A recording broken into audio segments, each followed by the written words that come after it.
Bias. Bias in journalism has been a much discussed topic among political scientists. Frequently, though, discussions around the idea focus on the written or orally communicated aspects of news bias. Rarely does the discussion involve bias associated with the photos and videos used with journalism. But do photos like the ones of Michelle Bachmann on the cover of Newsweek, or this photo of John McCain after a debate with Barack Obama, have inherent bias built into them? Or do they merely portray the individuals in a negative manner? The goal of my study was to explore this idea of bias in photography. Broadly, I use the word bias with a very political definition. To be considered biased, the photo needs to communicate a clear anti-Republican or anti-Democrat message. As the study further developed, three distinct forms of bias emerged. First, inherent bias refers to the natural bias of a photograph. This might be considered internal bias. Second, contextual bias refers to things like captions or articles that an editor might add around a photo. Finally, consumer bias refers to the bias of the viewer, which might take the form of a strong political ideology. With these ideas of bias in mind, I set out to find the answer to the following question. Does a viewer's own political bias, consumer bias, reinforced with contextual bias, affect his or her evaluation of how positively the individual in the image is portrayed, how presidential the individual seems, how likely the photo would appear on a conservative or liberal news site, and the significance of the photo? I developed a survey with three pictures and one video.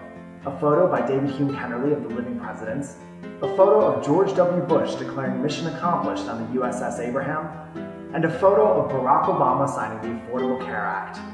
A video was also included of former speakers Newt Gingrich and Nancy Pelosi promoting climate change. Hi, I'm Nancy Pelosi, lifelong Democrat and Speaker of the House. And I'm Newt Gingrich, lifelong Republican, and I used to be Speaker.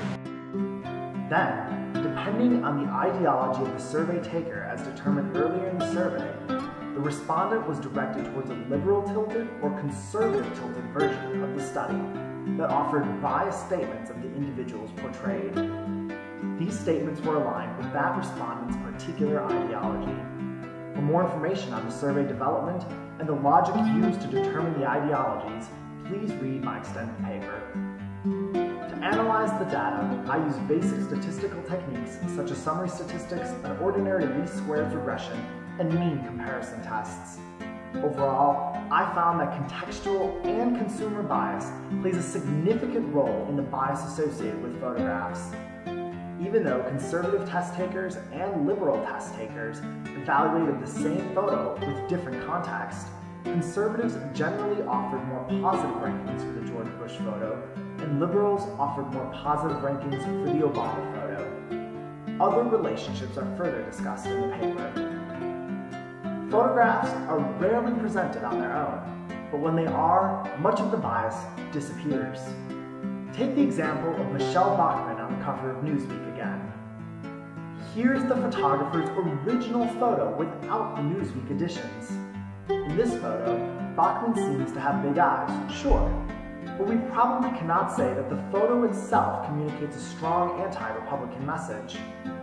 Rather, our own individual bias and the context added by Newsweek helps shape the bias we associate with the photograph. Viewing a photo objectively can be difficult, especially when the photo is of an iconic political level.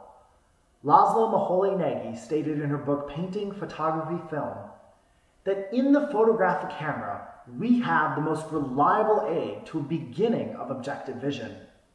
Everyone will be compelled to see that which is optically true, is explicable in its own terms, is objective, before he can arrive at any possible subjective position. With most photos, this is absolutely true. Think of a blue sky or an ocean image or something of a nice countryside. However, with political photos, content and our own ideas often drive us to the subjective position immediately. Our own ideological position and the context of the photo remove the coveted objectivity that Laszlo discusses. Consider this photo, which was released by the White House shortly after President Obama was re-elected to the second term. The photo became the most retweeted tweet in history. The photo itself, though, clearly does not exhibit any negative bias and portrays an intense emotional moment between the First Lady and the President. However, when it was sinking in for me on election night that the candidate I supported had lost, and I saw this photo on Twitter, I reacted quite negatively. But not due to the photo itself, but rather due to the immense contextual information of the night. My guy had lost a major presidential election, and my objectivity in viewing this photo of President Obama was gone. I was just upset with the guy in this picture besting the guy that I had supported. The idea of bias in a political context is an enormously difficult concept. What one person might consider as biased might come across as perfectly objective to someone else. Testing bias is also problematic, as the testing instruments themselves might be biased.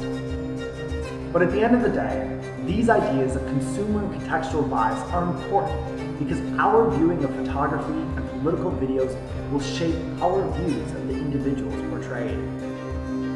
Now, take a second to think about your own ideological bias. And in these next photos, try to separate the contextual bias. View them objectively.